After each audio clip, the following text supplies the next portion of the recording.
น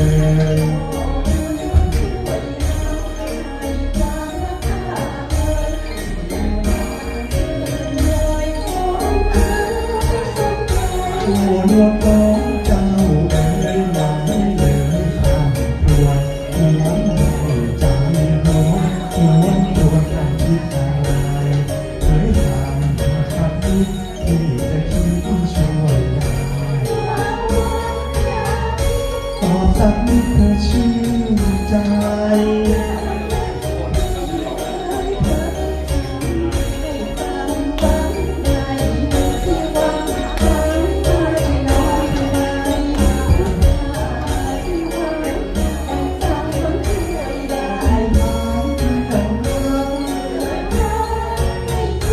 ร้องรักเอ่ยคอยคำรักที่ได้ยินทุกคืน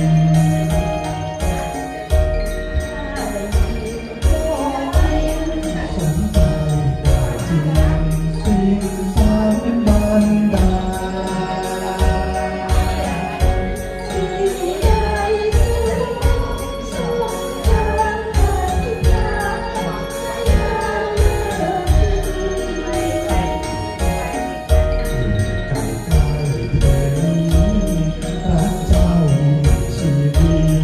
ฉันไม่